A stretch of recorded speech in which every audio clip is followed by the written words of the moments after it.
Okay, this is a principle, and it applies to those who want to learn a language, either they're being taught in a school or they want to learn privately.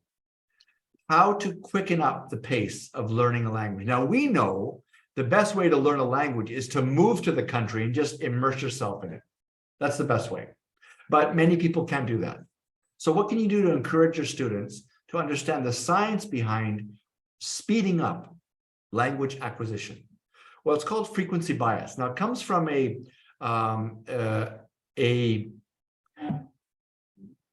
terrorist group, actually, in Germany. It's called the Baader-Meinhof theory, but it's also called frequency bias. So this terrorist group operated in the 70s in Germany, and they blew up, they blew some bombs up and did some nasty things, but nobody really was concerned about it.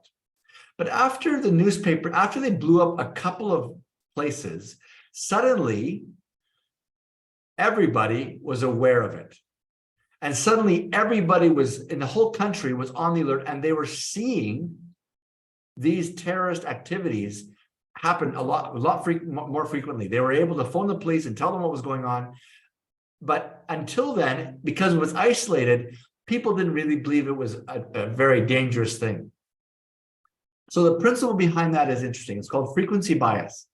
And I'll give you another example. When I was in Victoria, a small island on the west coast of Canada, I really enjoyed, I noticed Teslas, and I like a Tesla. I would love to have a Tesla. I think they're very beautiful cars, etc. But on the island, I just never saw them. I thought it's too far away. No one has a Tesla. It's too expensive, whatever. So I did some research online, and I read about Teslas. I watched some YouTubes.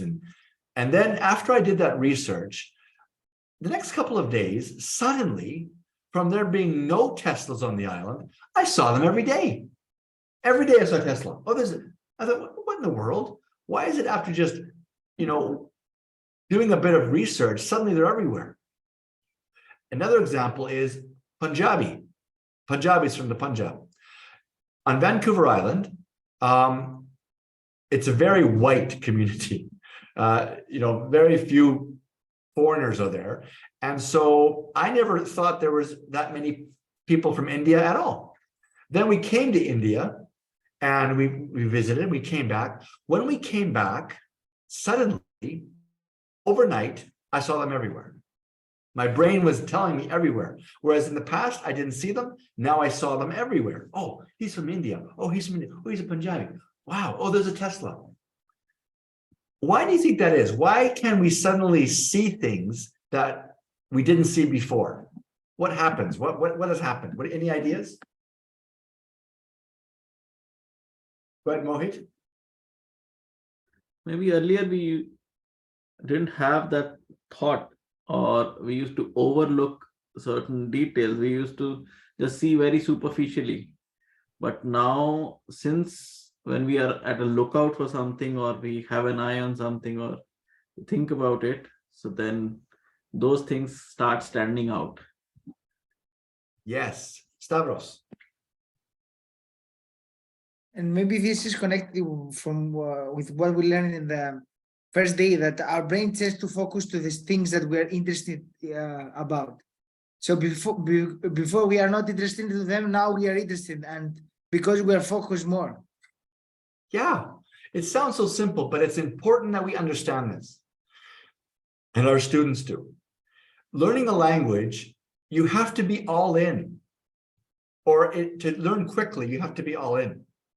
So our brain it does not have endless resources. Like everything else we were created with, we can only do one thing at a time, really.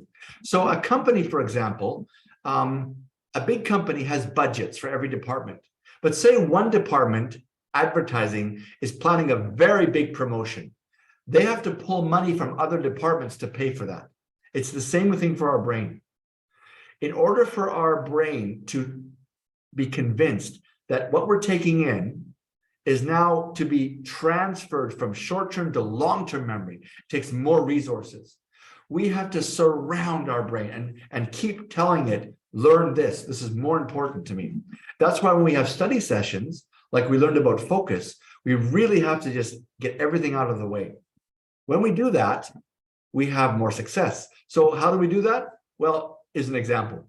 We just start writing post-it notes all over the house. We learn new vocabulary, it's on the wall, it's everywhere, it's posted here. It just, everywhere we go, we try our best to surround ourselves with that. When you're living in a country, it's a bit easier because you're forced to speak all the time. But if you're not, the more you immerse yourself in the culture, the faster you learn. And that's obvious. But sometimes people don't know how to practically do that. And that's called frequency bias. So the frequency that we attach our minds and our attention to something, our brain becomes biased toward that. And we start to see it everywhere, and it's faster. That's an important principle.